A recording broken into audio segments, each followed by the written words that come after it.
देश की 15,000 किलोमीटर की सीमा की सुरक्षा ये सीएपीएफ के जवान और अधिकारी करते हैं। और मैं बड़ी विनम्रतापूर्वक आपके माध्यम से सरकार से पूछना चाहता हूं, क्या उनकी मौत को आप शहीद का दर्जा भी देने को तैयार नहीं है? शर्म नहीं आती आपको? सीआरपीएफ के 40 जवान पुलवामा में शहीद हुए, उनके नाम पर घूम घूम कर पूरे देश में प्रधानमंत्री ने वोट तो मांगा, लेकिन उनको शहीद का दर्जा नहीं दिया। कितना बड़ा गुनाह आप उनके साथ कर रहे हैं। राज्यसभा में कल सीएपीएफ बिल को लेकर जबरदस्त बहस देखने को मिली। यह बिल सीआरपीएफ, बीएसएफ, सीआईएसएफ जैसे केंद्रीय सशस्त्र पुलिस बलों के प्रशासन और कमांड स्ट्रक्चर से जुड़ा हुआ है। सरकार का कहना है कि इससे प्रशासनिक स्पष्टता और बेहतर समन्वय आएगा।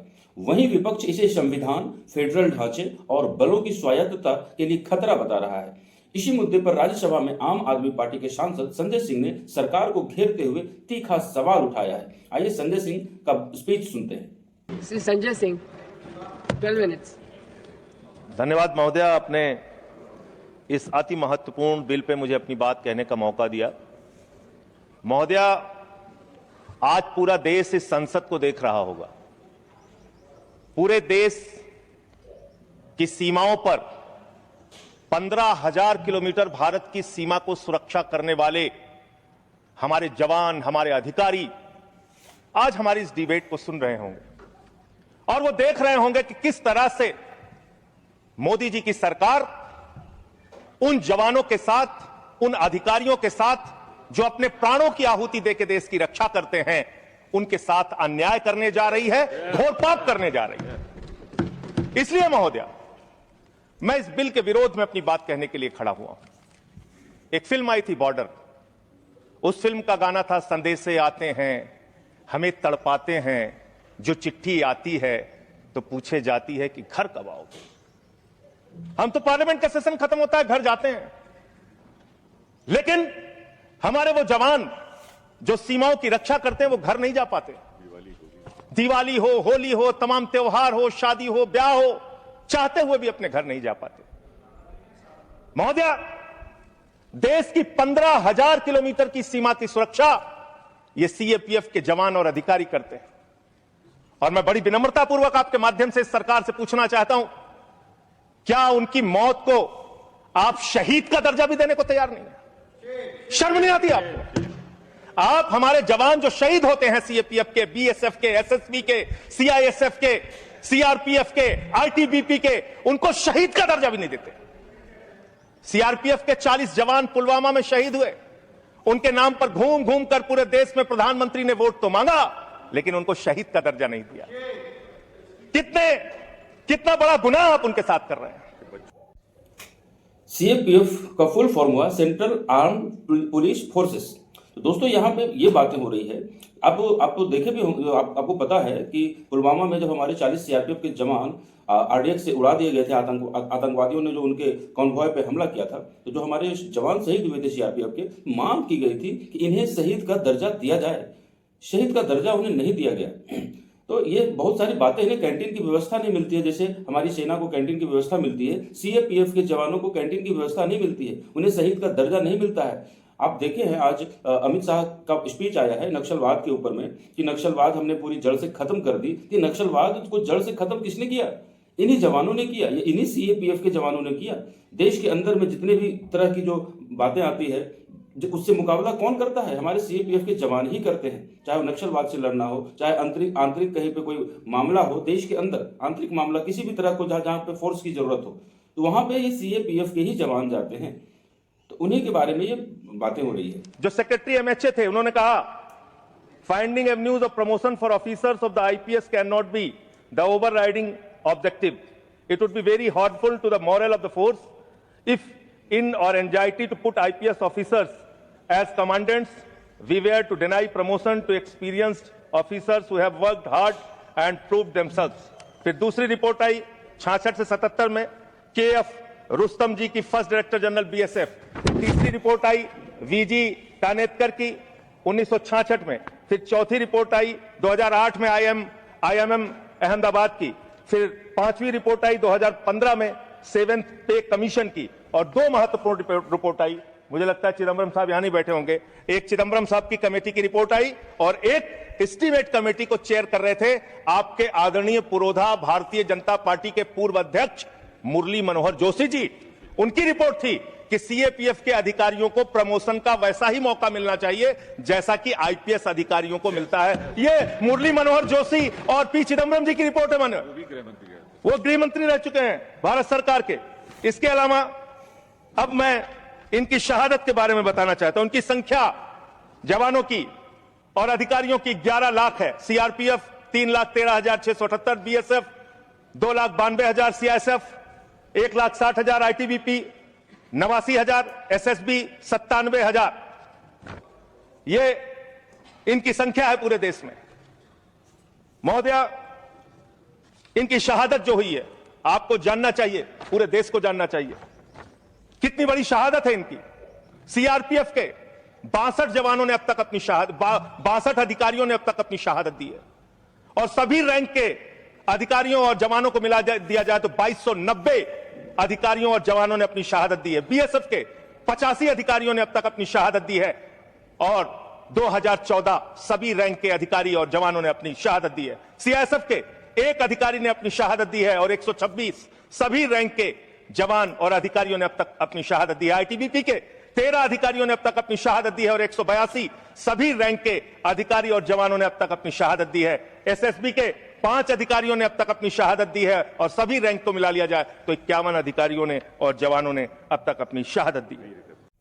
मुझे भी पर्सनली और ये विपक्ष को भी यही लगता है कि जिस तरह से हमारे सेना सैनिक हैं जो बॉर्डर पे हम देश की रक्षा करते हैं, उसी तरह से ये हमारे सैनिक जो देश के अंदर की जो आंतरिक संकट है उनसे हमें निकालती है, तो इन्हें भी उसी तरजीह मिलनी चाहिए। सेना की तरह ही इन्हें भी सुविधाएं मिलनी चाहिए।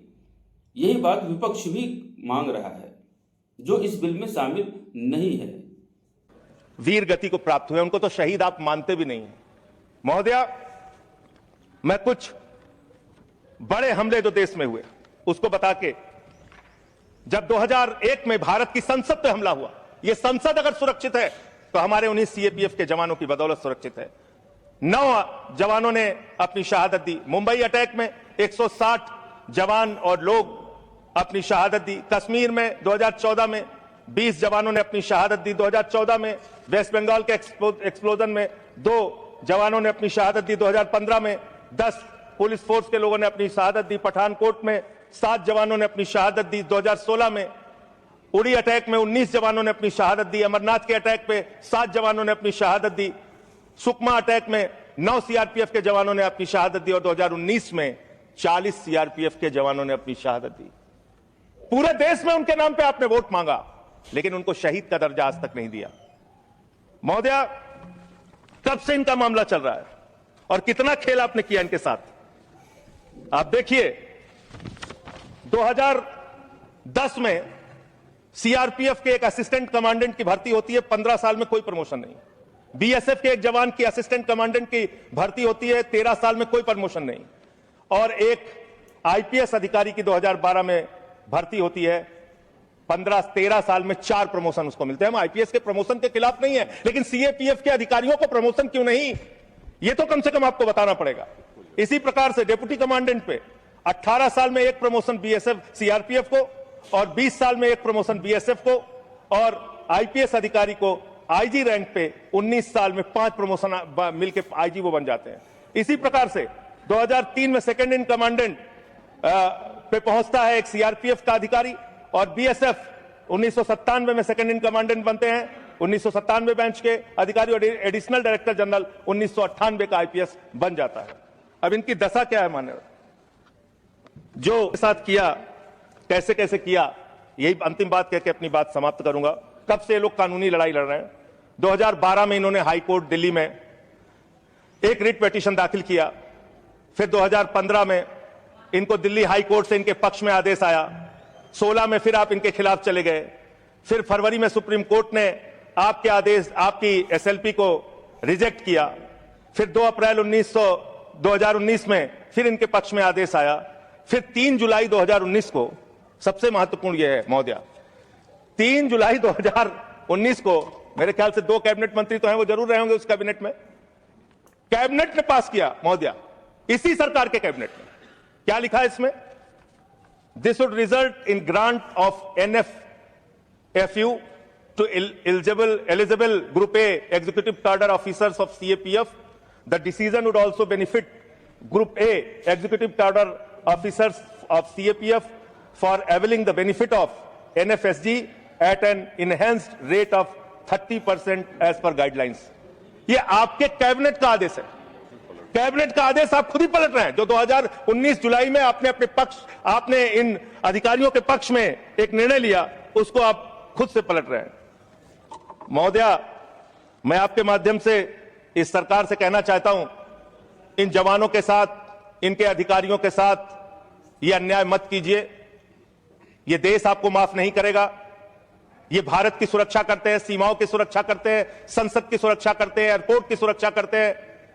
इन जवानों के साथ ये घोर अन्याय मत कीजिए। हालांकि आपको अन्याय करने की और अपमान करने की आदत है।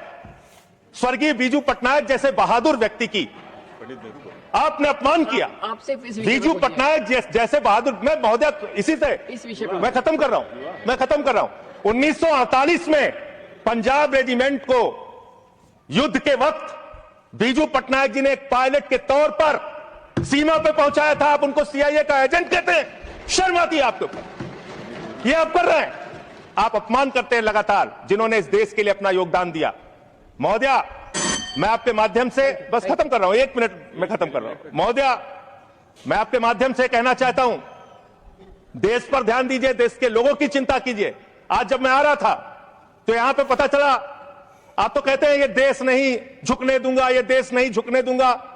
आपके लोग पंजाब के, हरियाणा के, राजस्थान के, रूस के अंदर फंसे हुए हैं सैकड़ों दिनों से, और आज तक आप उनको ला नहीं पा रहे हैं। देश की सुरक्षा के बारे में आपको ध्यान नहीं, विदेश नीति के बारे में आपको ध्यान नहीं, आपकी विदेश नीति का कोई अता पता नहीं। बावजूद इसके आप एक बिल लेके आ रहे हैं जिससे कि अधिकारियों का हक छीनने और मारने का काम आप कर रहे हैं। मैं इस बिल के विरोध में हूं और जो अमेंडमेंट्स हमने दिए हैं उसको सरकार स्वीकार करती है और इसको बिल को सिलेक्ट कमेटी में भेजती है, तो इसका पूरा अध्ययन किया जाएगा।